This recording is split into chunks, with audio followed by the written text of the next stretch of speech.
Okay, today we're talking to Drew Erb. He is a he's a full sail student in the master's program for film. We, for the past 2 days, have watched 2001 A Space Odyssey, written and directed by Stanley Kubrick. How's it going, Drew? It couldn't be better. I just finished producing my first movie, so I'm not Stanley Kubrick, but, I guess I have something in common with him now, so that's kind of nice.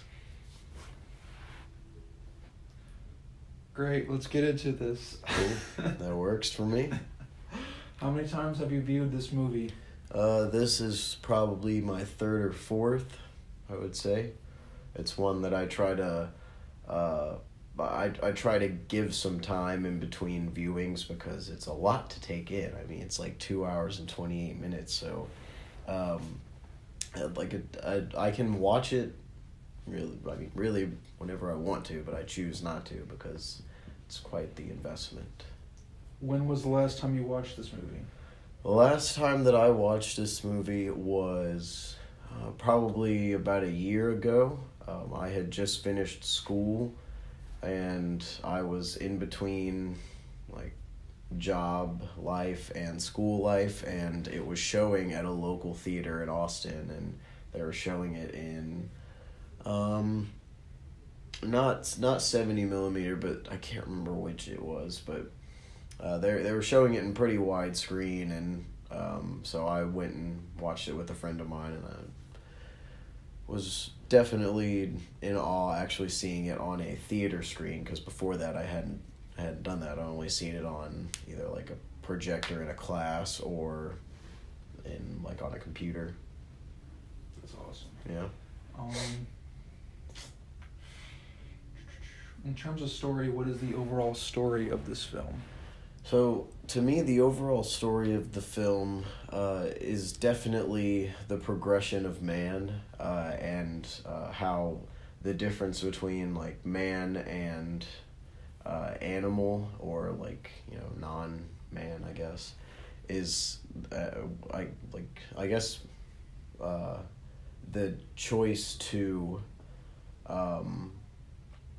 really, well, one, take a life aside from a need of survival, just doing it for the benefit of yourself, and in order to change the landscape. But it starts off at what Kubrick would have portrayed as the dawn of man, and it shows how a group of almost Homo sapiens at that point came to be, in that they realized that they could use a tool, and they put it together that it could actually be an improvement to their current situation, and if they thought it was convenient for them, so they used it in order to kind of become self-sufficient against even their own kind. And so then it jumps forward into time. It is the year 2001, and we do one of the most beautiful transitions ever done in film, with the bone coming down and then the spaceship coming down, cutting right to it. It's like an awesome ass match cut. I have never seen anything like that. I remember seeing that for the first time in a class, and I was like, oh shit. Just very, very mind blown. But so it cuts to that. We're at a point in time where astronauts are using a system called the HAL 9000, which is essentially an AI-equipped computer system that controls all of their spaceships and their stations as well, and it does just about everything. However, much like the prehistoric Homo sapiens of the time, this system realized that it had the potential to make a choice that could better its situation, and in turn leads to its downfall, which really surprised me the first time I watched it, because it really seemed certain that the astronaut, and I always go blank on his name, but how he would manage to survive such. Dave. Thank you.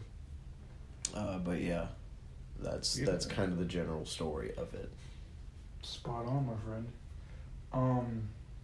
Describe Kubrick's style of composition Oh, it is honestly very unique.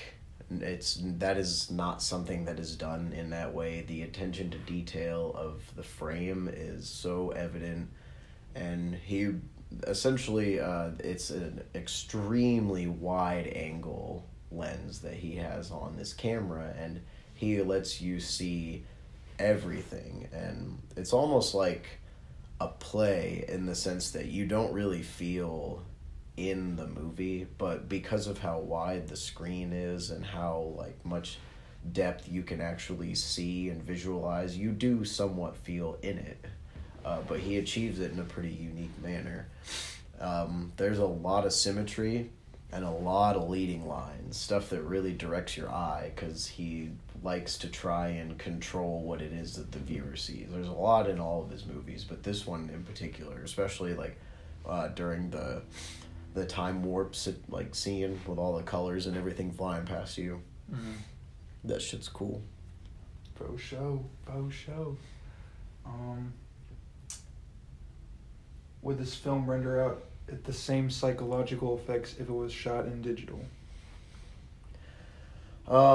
Yes, I do believe so. I think that it's cool that they achieved such with film stock, but I think given the technology of today, you can set your camera to essentially record to the same specs that was done with film, but you have more variety and room to work with by shooting digital when it comes to post. And you like something like Oh Brother Where Art Thou, if you watch that all the way through without any of the color correction, it doesn't take on the same tone, but because they shot it the way they did, they were able to take it through a digital spectrum like that.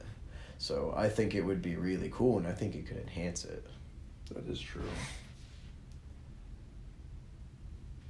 How did the visual effects make you feel? Really overwhelmed, and that's kind of cool for a movie that came out in the 1960s, I think. I might be wrong in all honesty. I probably should know that, but I don't. I'm right? Okay. I would want to say 67 or 68, but I can't remember. But for a movie that came out then, the sequences in space and even the opening sequences in on prehistoric Earth, like those were extremely Text message.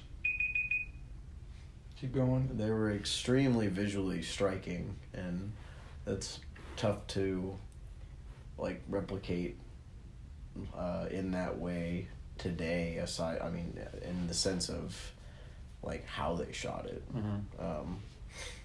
But yeah, I was very much blown away by it. Well, my man, I appreciate the time. Signing out with Drew Erb. Thank you very much. Thank you.